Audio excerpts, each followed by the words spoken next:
방금 광고에서 말씀을 드린 것처럼 다음 주부터 서머타임이 시작이 됩니다. 여름철이 다가오면 낮 시간이 길어지기 때문에 평소보다 1시간 일찍 일과를 시작해서 시간을 절약해 보자는 취지로 만든 제도입니다. 그래서 영어로는 Daylight Saving Time이라고 그렇게 부르죠. 그런데 1999년도에 이것과 관련해서 중동 지역에서 재미있는 사건 하나가 일어났습니다. 이 팔레스타인 지역에는 웨스트 뱅크라고 하는 구역이 있습니다. 요단강 서안에 있는 지역이죠. 아신 대로 그곳은 팔레스타인 자치국에서 관할을 하고 있습니다. 특별히 과격 무슬람 단체인 하마스가 장악을 하게 되면서 이스라엘과 끊임없는 분쟁을 일으킨 그런 장소이기도 합니다. 그래서 1999년 9월 달에 하마스에 있는 테러리스트들이 이스라엘의 테러를 감행할 계획을 세우고 시한 폭탄을 만들었습니다. 그리고 그 폭탄을 웨스트 뱅크 쪽에서 시간을 셋업한 후에 이스라엘 진영에서 함께 일하고 있는 동료 테러리스트 3명에게 이 폭탄을 넘겼습니다. 그리고 부탁하기를 이것을 민간인들이 타는 버스에 장치를 해서 수십 명의 민간인을 살해하라고 그렇게 지령을 준 것입니다. 그랬는데 그 당시 웨스트 뱅크 지역은 말씀드린 Daylight Saving Time을 쓰고 있었고, 즉 서머 타임을 쓰고 있었고, 이스라엘 진영은 표준 시간을 쓰고 있었습니다. 두 지역 사이에 1시간의 차이가 시차가 생기게 된 것입니다. 그래서 어떤 일이 벌어졌는지 아십니까? 원래 웨스트 뱅크에서 서답했던 그 시간보다 1시간 먼저 폭발하는 바람에 이스라엘 민간인들을 죽이는 대신 폭탄을 운반해 가던 테러리스트 3명이 죽는 이런 재미있는 현상이 벌어졌다고 합니다. 물론 그 뒤에는 하나님의 기가 막힌 섭리가 있는지 모르겠습니다만은 여러분, 시간이라고 하는 것은 무엇을 기준으로 삼느냐에 따라서 빠름과 늦음이 결정됩니다. 똑같은 시간이라도 웨스트 뱅크를 기준으로 하면 1시간 빨리 가는 것이요, 이스라엘을 기준으로 하면 1시간 늦게 가는 것입니다. 우리가 살고 있는 미국만 하더라도 동부 시간 다르고 중부 시간 다르고 태평양 시간이 다르지 않습니까? 우리나라의 경우는 동경 135도를 기준으로 시간을 정하기 때문에 영국의 그리니치 천문대로부터 계산을 하면 9시간의 시차가 생기고 있습니다. 이와 같이 시간의 설정이라고 하는 것은 어디를 기준으로 삼느냐에 따라서 달라지는 것입니다. 그렇다면 우리 인생의 시간은 과연 무엇을 기준으로 삼아야 할까요? 우리 인생에도 시간표가 있습니다. 정해진 시간을 따라 우리 삶이 움직여가는 것입니다. 그런데 우리 인생의 시간은 지역에 따라 결정하지 않습니다. 사람들이 기준이 되지도 않습니다. 우리 인생의 시간을 결정하는 기준은 하나님이십니다. 왜냐하면 하나님이 시간의 창조자이실 뿐만 아니라 인생의 모든 것을 진행해가는 주권자이시기 때문입니다. 그러므로 언제나 하나님이 정해놓은 시간이 정시인 것입니다. 인간이 설정한 시간이 기준이 아니라 하나님이 정해놓은 시간이 언제나 정시가 되는 것입니다. 우리가 믿음의 생활을 하다 보면 가끔 하나님이 늦게 응답하시는 것을 느낄 때가 있습니다. 나는 급해 죽겠는데 하나님이 지체하시고 정한 시간에 오시지 않는 것 같고, 그래서 가끔은 불평도 하고 원망도 할 때가 있죠. 그런데 하나님이 늦게 오시는 것일까요? 아닙니다. 내가 설정해 놓은 그 시간대에 하나님이 안 오신 것뿐이지, 하나님은 자신의 정해놓은 시간을 따라서 오시고 행하시고 뜻을 집행하시는 것입니다. 그러므로 하나님이 늦으신 것이 아니라 내가 조급한 것입니다. 하나님이 정한 in His time, 그분의 시간에 모든 것을 이끌어 가심을 인정할 때에 여러분과 제가 믿음 생활 살면서 불필요한 오해를 하지 않을 수가 있습니다. 구약 성경에 보면은 아브라함이 아들에 대한 약속을 받고 나서 25년 후에 아들을 낳게 됐습니다. 그래서 많은 분들이 25년 동안 지체되었다 그렇게 설명을 하는데 과연 그것일까요? 지체된 것이 아니라 25년 후에 아들을 주시는 것이 하나님이 정하신 시간입니다. 그러므로 하나님은 처음부터 정하신 시간을 따라 일을 행하신 것뿐이지, 다만 기다렸던 아브라함이나 사람들의 시각에서 볼 때에 그저 조급한 마음으로 지체하는 것처럼 느낀 것뿐인 것입니다. 여러분과 제가 이 사실을 온전히 깨닫고 하나님의 타임 테이블을 따라 사는 것을 배울 때 나의 시간 테이블이 아니라 하나님의 시간 테이블을 따라 사는 것을 배울 때에 우리 믿음이 건강해질 수가 있고 흔들림 없이 앞을 향하여 바르게 진행해 나아갈 수가 있습니다. 오늘 같이 봉독한 본문에 보시면은 얼핏 본문을 읽으면 마치 예수님께서 지각한 것처럼 보여지는 사건 하나가 기록이 되어 있습니다. 1절과 2절을 다시 보시면 오늘 사건이 일어나게 된 장소와 상황이 소개가 되어 있습니다. 어떤 병자가 있으니 이는 마리아와 그 자매 마르다의 마을 베다니에 사는 나사로라. 이 마리아는 향유를 주께 붓고 머리털로 주의 발을 닦던 자요 병든 나사로는 그의 오라버니더라. 여기에 베다니라고 하는 지명이 나오죠. 신약 성경에는 베다니라고 하는 지명이 두 군데 있습니다. 한 군데는 북쪽에 있는 요단강 근처에 있는 침례 요한이 침례를 베풀던 곳이 베다니였습니다. 또 한 곳이 예루살렘 근교에 있는 베다니입니다. 오늘 본문에 기록된 이 베다니는 예루살렘에서 멀지 않는 곳 동쪽으로 약 2마일 떨어진 지점에 있는 조그마한 마을이었습니다. 그런데 그 마을에 살고 있는 마리아와 마르다 두 자매와 또 그의 오빠 되는 나사로가 함께 살고 있었습니다. 성경 기록에 의하면 예수님께서 예루살렘을 자주 방문하시는데 방문하실 때마다 베다니에 있는 이 집에 가셔서 쉬시기도 하고 시장하시면 또 음식을 잡숫기도 하셨습니다. 예컨대 여름철에 오시면 국수 말아드리고 겨울철에 오시면 국밥 끓여드리는 부담 없이 갈 수 있는 곳, 언제든지 가서 스스럼 없이 몸도 누일 수가 있고 식사도 할 수 있는 곳, 이것이 바로 베다니였습니다. 여우도 굴이 있고 하늘에 나는 새도 둥지가 있는데 인자는 머리 들 곳이 없었다 말씀하셨죠. 그런데 유일하게 예수님이 이 땅에 사시는 동안에 머리 둘 수 있는 안식처, 이게 오늘 본문에 기록된 베다니인 것입니다. 그러니 그 베다니에 살고 있는 가족과 예수님 사이가 얼마나 가깝고 친밀했겠습니까? 5절 말씀해 보니까 예수님께서 마르다와 그 동생 마리아와 나사로를 사랑하셨다, 그렇게 기록이 되어 있습니다. 친밀할 뿐만 아니라 예수님께서 가장 사랑하던, 가족 이상으로 사랑하고 아끼던 사람들이 바로 마리아와 마르다 가정이었습니다. 그런데 이렇게 주님이 사랑하시는 그 가정에 문제가 생긴 것입니다. 오빠 되는 나사로가 중병에 걸려서 들어 눕게 되는 상황이 찾아왔습니다. 3절을 보시면은 이 누이들이 예수님께 사람을 보내서 이렇게 보고를 합니다. 이에 그 누이들이 예수께 사람을 보내어 이르되 주여 보시옵소서, 사랑하시는 자가 병들은 나이다. 사랑하시는 자가 병들은 나이다. 이 정도로 보고를 드리면 주님이 다 알아들으십니다. 여러분들 사랑하는 관계가 되면요, 긴 설명이 필요 없습니다. 눈만 껌뻑여도 알아듣는 것입니다. 그런데 아무리 장황하게 몸짓 손짓 해서 설명해도 못 알아듣는 경우, 이 경우는 사랑에 문제가 있는 것입니다. 오늘 본문에 기록된 이 자매들과 예수님 관계는 그런 관계였어요. 긴 말할 필요 없습니다. 사랑하시는 자가 병들었나이다, 이걸로 충분해요. 사랑하시는 자가 실직하였나이다, 이걸로 충분해요. 사랑하시는 자가 시험에 떨어졌네요, 이걸로 충분해요. 이 정도만 이야기하면 주님 다 알아들으시고, 아하, 그렇다면 내가 당장 가서 처리해 주마, 그렇게 하리라고 기대했어요. 그랬는데 오늘 6절을 보십시오. 예수님께서 이 소식을 들으시고 어떤 반응을 보이셨나요? 나사로가 병들었다 함을 들으시고 그 계시던 곳에 이틀을 더 유하셨다고 했습니다. 여기서 계시던 곳이라고 하는 것은 10장 40절에 보면 요단강 저편이라고 했습니다. 예수님이 이 소식을 들으신 후에 즉각 오시지 않고 원래 계시던 곳에 48시간을 이틀을 더 지체하신 것입니다. 여러분 한번 생각해 보십시오. 다른 사람도 아니고 나사로가 지금 병들었는데, 다른 가정도 아니고 평소에 그렇게 사랑하고 아끼던 마리아와 마르다의 가정에 위급한 일이 생겼는데 어떻게 주님이 이럴 수가 있습니까? 이틀 동안을 기다렸는데 주님이 안 오시는 것입니다.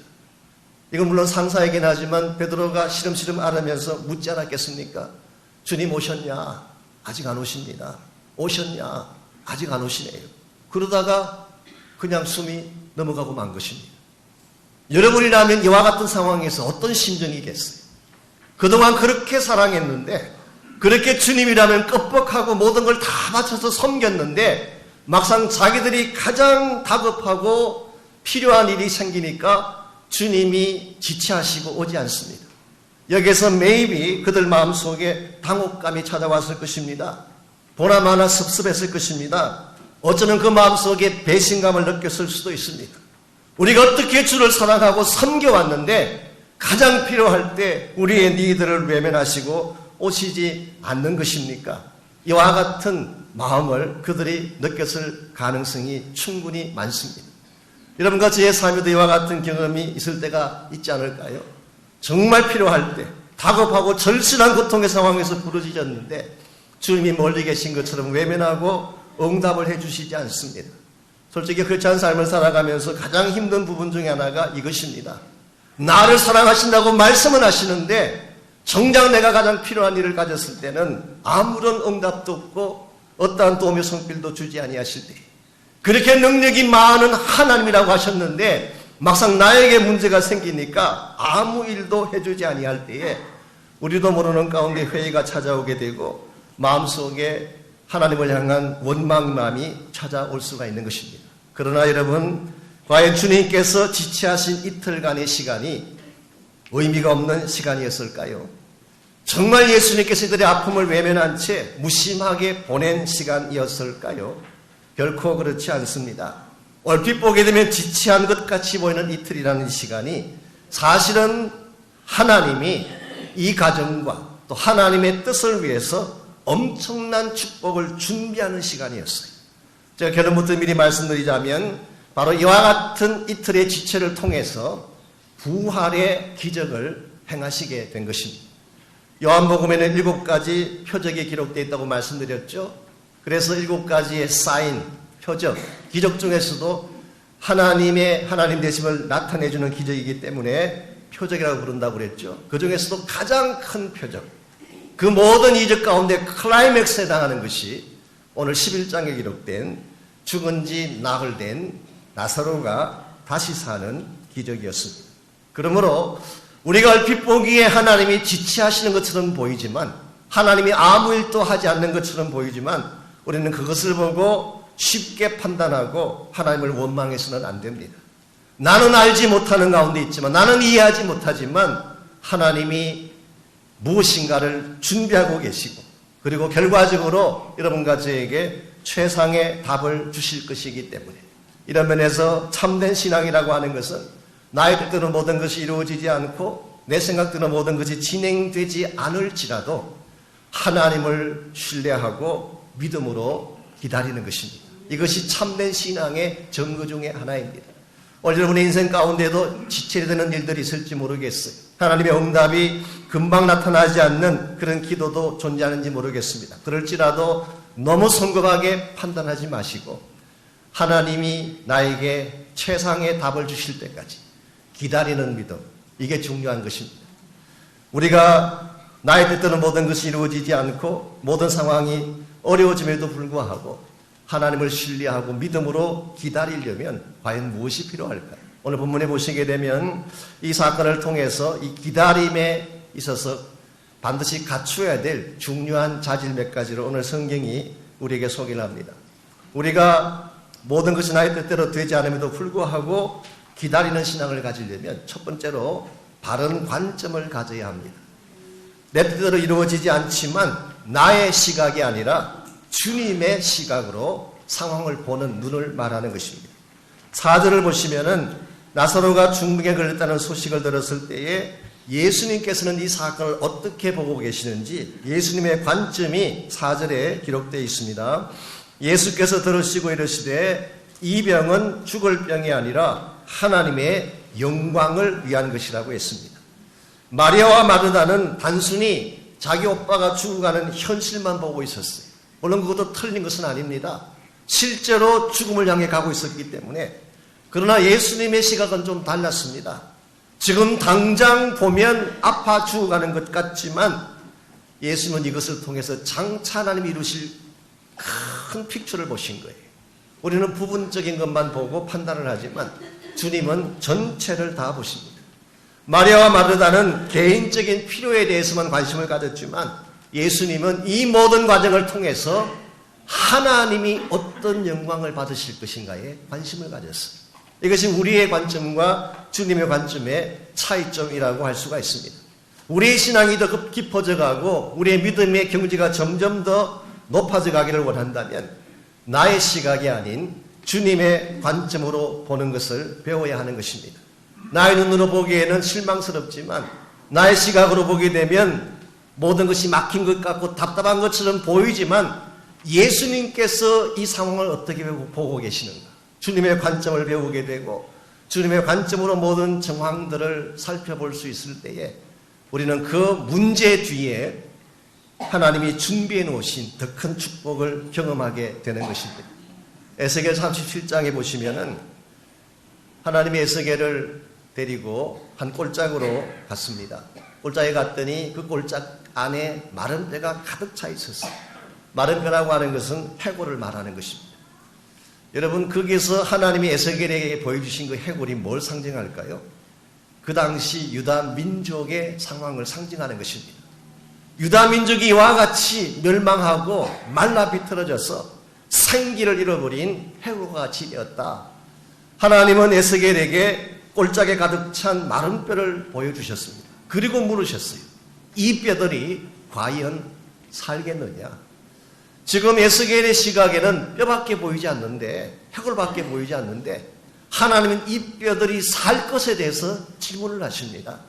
인간적인 관점에서 생각한다면 그건 불가능의 이야기예요. 그냥 죽은 것도 아니고 말라 비틀어져 뼈다귀밖에 남지 않은 이것이 어떻게 살아날 수가 있겠어요? 인간적인 관점에서는 impossible한 그러한 대답의 케이스입니다만은, 그러나 하나님은 이 마른 뼈다귀를 통해서 진짜 에스겔에게 보여주고 싶은 것이 있었어요. 그것은 지금은 이와 같이 말라 비틀어진 해골과 같지만 하나님이 이들을 다시 일으켜 세워서 생기를 갖고 큰 군대가 되어졌어요. 유다 민족이 다시 회복되어 일어설 비전을 그날 보여주신 것입니다. 오늘 여러분과 제가 인생을 볼 때에 이 하나님의 관점에서 삶을 보게 되면 현실만 보지 않습니다. 현실 너머에 있는 하나님의 계획을 보게 되고 하나님의 꿈을 보게 되기 때문에 설사 현실이 좀 답답해도 그것을 넘어설 수가 있게 되는 것입니다. 저희 교단에서 가장 오래된 신학교가 루이빌 켄터키에 있는 서던 베프티스트 디아라지컬 세미나리라고 하는 유명한 신학교가 있습니다. 이 신학교는 1860년대에 시작이 됐습니다. 그런데 남북 전쟁이 일어나면서 학생들이 다 흩어지고 교실이 다 폐허가 되고 말았어요. 전쟁이 끝난 1865년도에 다시 문을 열었을 때 그 학교에 등록한 학생 전체 숫자가 7명밖에 없었다고 합니다. 남아있는 교수가 4명. 그 중에서 설교학을 담당하신 제임스 보이스라는 유명한 교수님이 계시는데 그분의 클래스에는 1명이 등록을 했어요. 그나마도 그 1명이 앞을 보지 못하는 맹인이었습니다. 자, 1명의 학생을 앞에 놓고 그것도 앞을 보지 못하는 맹인 학생을 앞에 놓고 무슨 마음으로 강의를 준비할 수가 있겠습니까?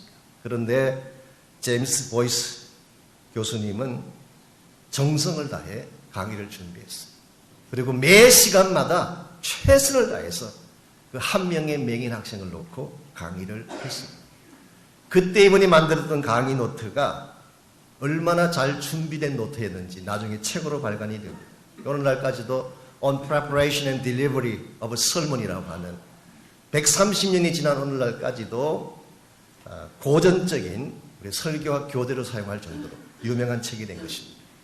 어떻게 1명을 앞에 놓고 앞을 보지 못하는 맹인 1명을 앞에 놓고 이와 같은 정성을 쏟는 것이 가능했을까요? 제임스 보이스 목사님의 답은 이와 같습니다. 하나님이 포기하지 않으나 우리도 포기할 수 없습니다.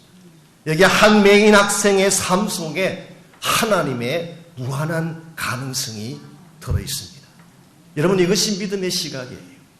우리가 인간적인 눈으로 보면 모든 것이 막힌 것 같고 답답한 것 같지만 하나님의 시각으로 보게 되면 가능성을 볼 수가 있는 것입니다.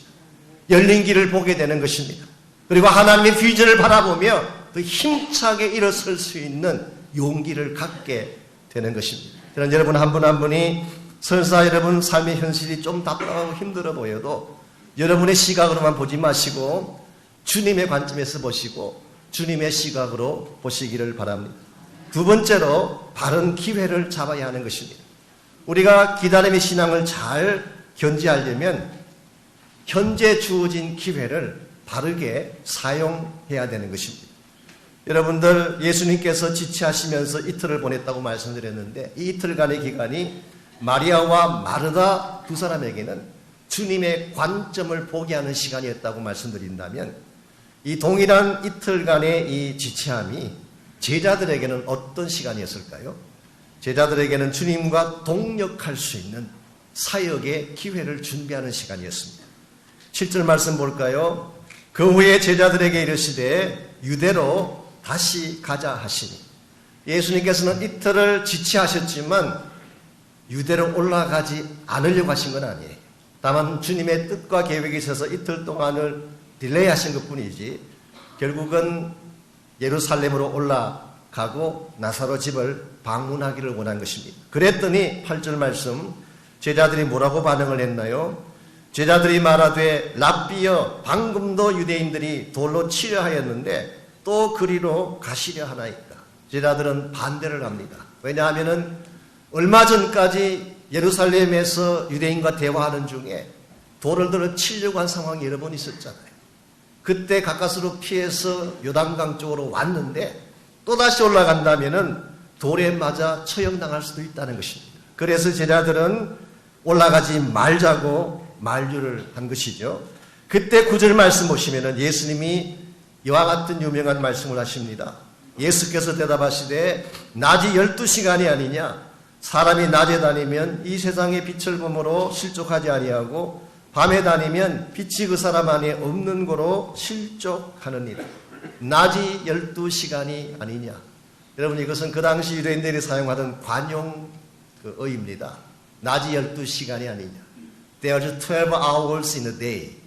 하루에 12시간이 있는 것이 아니냐. 이것은 관용적인 용법입니다만은 혹시 아실지 모르지만 유대인들의 시간 관념과 우리의 시간 관념이 조금 다릅니다.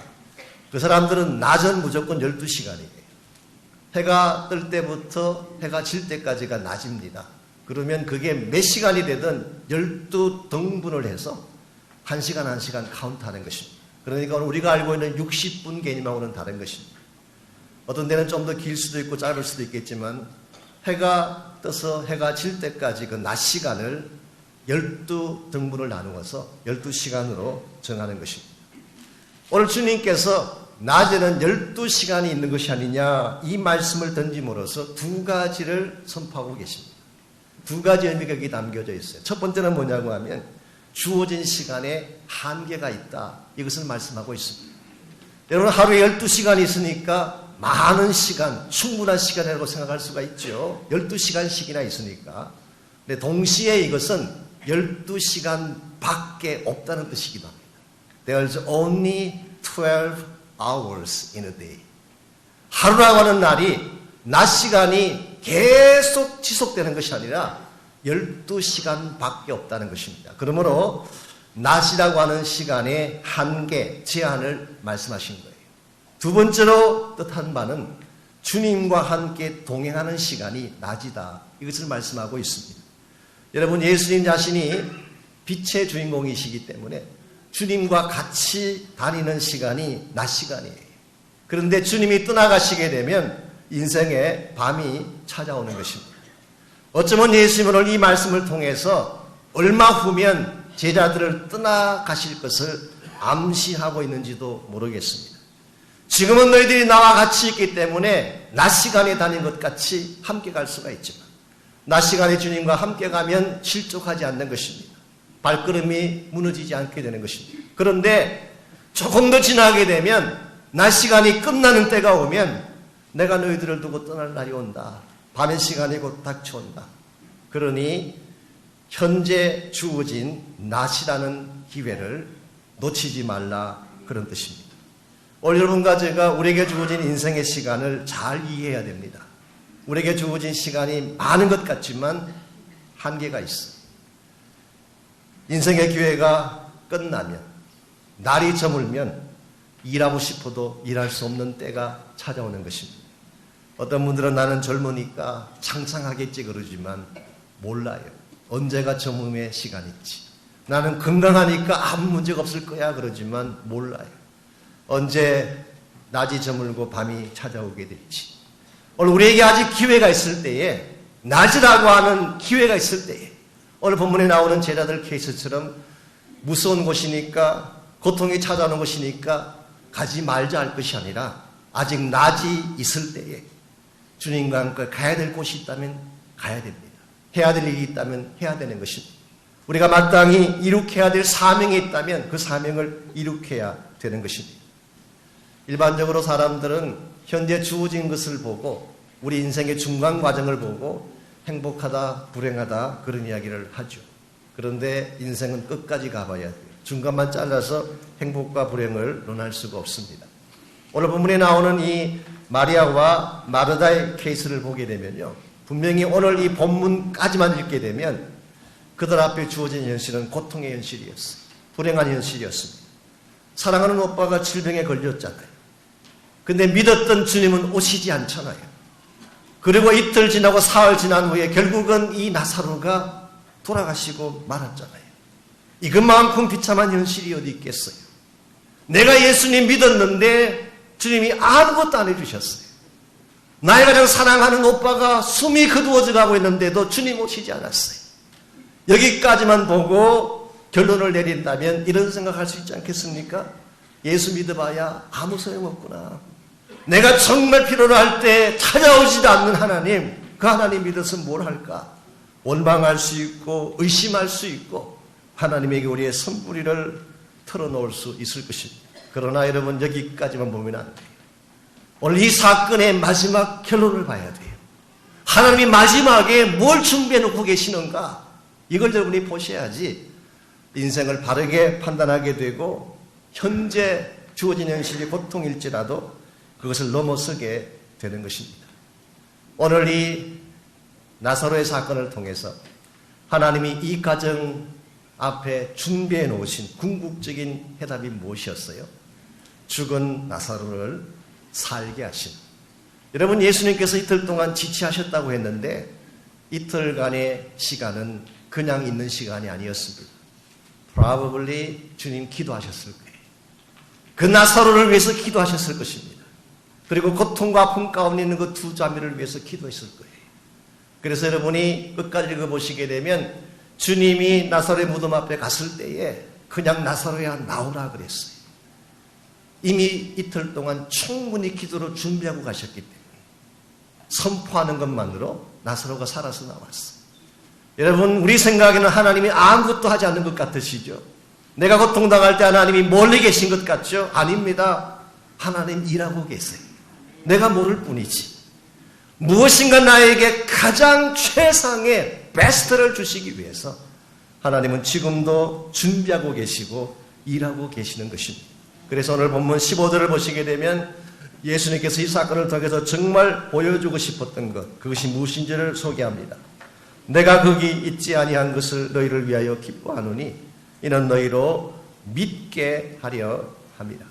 예수님이 진작 베단 위로 올라가지 않고 이틀을 더 머물렀던 사실을 언급하시면서 내가 이 사실을 기뻐한다. 왜냐하면 이것을 통해서 죽은 지 나흘 된 나사로를 살게 함으로 너희들이 나를 믿게 하려고 하기 때문이다. 사실 이 사건을 계기로 예수님의 메시아 되심은 부인할래야 부인할 수 없는 결정적인 증거가 됐습니다. 죽은 자를 살게 하는 초자연적인 능력을 가진 하나님. 그러므로 이것을 보고 제자들의 마음속에는 믿음을 분명히 새길 수 있는 기회가 되었고 그 결과 제자들뿐만 아니라 나사로 때문에 수많은 유대인들이 예수를 믿고 하나님께 영광 돌리는 결과가 주어진 것입니다. 이것이 언제나 하나님이 여러분과 저의 삶 앞에 준비해 놓으신 하나님의 결론입니다. 우리는 문제가 주어지게 되면 문제만 보지만 하나님 우리 앞에 문제를 주실 때는 언제나 답을 준비하고 주십니다. 이스라엘 백성이 애굽에서 나올 때에 홍해라는 문제가 생겼습니다. 하나님이 홍해라는 문제만 주셨을까요? 홍해 바로 밑에 길을 이미 준비해 놓으셨어요. 그 길을 통해서 홍해를 건너게 하셨어요. 여리고라고 하는 난공불락의 성이 그들 앞을 가로막았습니다. 그런데 하나님은 이미 그 성을 무너뜨릴 수 있는 기도의 능력을 그들에게 먼저 준비시켜 주신 것입니다. 오늘 여러분이 답답한 일을 당하고 어려운 일을 당하고 왜 인생이 이렇게 꼬이고 막혀지나 답답해 하실 수 있겠지만 여러분 그 문제만 바라보고 답답해 하시기보다는 하나님이 이미 여러분을 위해 준비해 놓으신 최상의 결론을 믿으시고 보시기를 바랍니다. 이것이 우리를 살게 하는 것입니다. 절망 가운데서도 일어서게 하는 것입니다. 하나님은 언제나 모든 것이 합력하여 선을 주시는, 베스트를 주시는 능력의 하나님, 신실하신 하나님이십니다. 한국의 어느 교회 매거진에 실렸던 실화 간증이 하나 있습니다. 어떤 대학생이 있었습니다. 참 믿음도 좋고 꿈도 크고 머리도 참 좋았어요. 그래서 한국에서 제일 좋다는 대학에 입학을 하고 이제 졸업을 앞둔 시점이 왔는데 갑자기 몸에 이상이 생긴 것입니다. 온몸의 기운이 빠지고 모든 일에 의욕이 떨어지는, 그래서 힘이 없어요. 무슨 병인가 해서 이 병원 저 병원을 다 돌아다녀 봤는데 아무 병원에서도 이것을 치료하지를 못합니다. 결국 나중에 밝혀진 것이지만 근육 무기력증이라고 하는 병에 걸리게 된 것입니다. 이 병은 갈수록 근육의 힘이 빠져서 나중에는 연필 한 자루도 들지 못하고 결국은 무너져서 죽게 되는, 사실은 굉장히 무서운 질병입니다. 아직 새파란 대학생인데 그것도 예수를 잘 믿는 학생이 이런 상황에 처해서 방 안에 들어 누워 있게 되니 여러분 그 마음이 어떠했겠습니까? 그래서 이 친구가 매일 하나님께 고쳐달라고 기도를 했대요. 1년 동안 기도했는데 아무 일도 일어나지 않았어요. 2년, 3년이 지나가는데도 아무 응답이 없었어요. 5년이 지나갈 무렵이 됐을 때 하나님이 들으시고 기적적으로 그를 고쳐주셨어요. 우리가 인간적으로 판단해 보자면은 하나님이 너무 늦게 오신 것 같아요. 그 아까운 5년간의 청춘을 고통 가운데 지나게 하셨으니까 지각하신 하나님처럼 보여집니다. 그럼에도 불구하고 이분이 이와 같은 고통에서 치료되고 나서 10년의 세월이 흐른 후에 그분이 그가 다니는 교회 매거진에 다음과 같은 간증을 올린 것입니다. 대충 이런 내용이에요. 왜 하나님이 이런 불필요한 것처럼 보이는 어려운 상황을 주셨을까? 처음에는 이해할 수 없고 받아들일 수 없었지만 5년의 시간을 보내는 동안에 나는 결코 그것이 낭비가 아니었음을 나중에 깨닫게 됐습니다. 움직일 수 없으니 종일 방 안에서 뭘 하겠어요? 두 가지밖에 할 게 없었대요. 한 가지는 기도하고 찬양하는 것입니다. 또 한 가지는 할 일이 없으니까 책을 읽는 것입니다.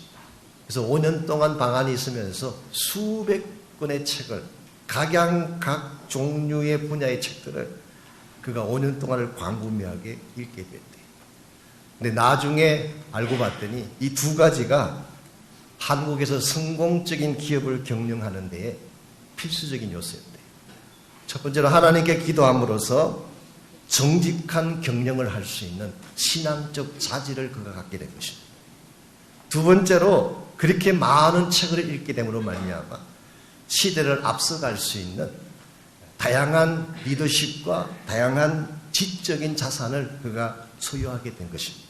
그래서 정직한 마음으로 가장 앞서가는 이와 같은 지적인 노하우를 가지고 그가 사업을 하고 기업을 만들어가는 중에 그것이 한국의 굉장히 큰 굴제 회사가 됩니다.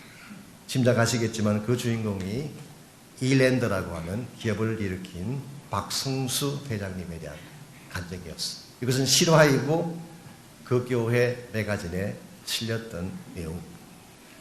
여러분, 우리 현재 주어진 것만 보게 되면 실망할 수 있습니다. 아직도 찾아오지 않는 하나님 때문에 원망할 수도 있어요. 그리고 왜 불필요한 것처럼 보이는 고통을 나에게 주셨는지 그것이 부담스럽고 고통스러울 수가 있습니다. 그러나 여러분 꼭 기억하실 것은 하나님이 주신 것은 무엇이든 소중한 것입니다. 그것이 질병이든 그것이 실패이건 성공이든 하나님이 나에게 주신 것이라면 다 소중하고 의미가 있는 것입니다. 왜냐하면 하나님은 이 모든 것을 통해서 최상의 열매를 만들어가기를 원하시기 때문에 어떤 분들은 내가 하나님 믿으면 문제가 찾아오지 않고 주님의 사랑을 받으면 모든 문제를 면제받을 것이라고 생각하지만 성경 어디에도 그런 약속은 없습니다. 예수님과 함께 배를 타고 갔는데도 그 배에 풍랑이 찾아왔어요. 주님과 함께 동행하는데 풍랑이 웬 말이냐라고 할지 모르지만 주님과 함께 배를 타고 가도 풍랑이 찾아올 수가 있습니다. 오늘 본문의 케이스처럼 예수님이 지극히 사랑하는 사람이라도 중병에 걸릴 수가 있고 이와 같은 고통에 처할 수가 있는 것입니다. 성경은 어느 곳에도 우리가 예수를 믿기 때문에 고난으로부터 면제될 것이라고 약속하고 있지 않습니다. 오히려 반대를 이야기합니다. 고난이 주어졌을지라도 그 고난을 통과하고 이김으로 하나님의 더 큰 영광을 드러내고 이 모든 과정을 통해서 합력하여 선을 이루는 것을 성경은 약속하고 있어요. 오늘 여러분과 제가 주어진 현실을 보고 실망한다든가 낙심하지 말고 이 모든 일 뒤에서 지금도 일하고 계시는 신실하신 하나님을 바라보시기를 바랍니다. 그리고 그 하나님은 반드시 최상의 결론을 여러분에게 안겨주심으로 지금은 고난받는 것 같고 고통 가운데 있는 것 같지만 결과적으로는 승리자가 되게 하시고 하나님의 영광을 드러내게 하실 것입니다. 오늘 이 시간 이 사실을 기억하고 정말 나에게 있는 문제만 보는 것이 아니라 주어진 현실만 보는 것이 아니라 이 모든 현실 뒤에서 일하고 계신 하나님을 바라보고 그분의 신실하심을 바라보고 기도하고 찬양하고 그 영광 위에서 달려나갈 수 있는 우리 모두가 됐으면 좋겠습니다.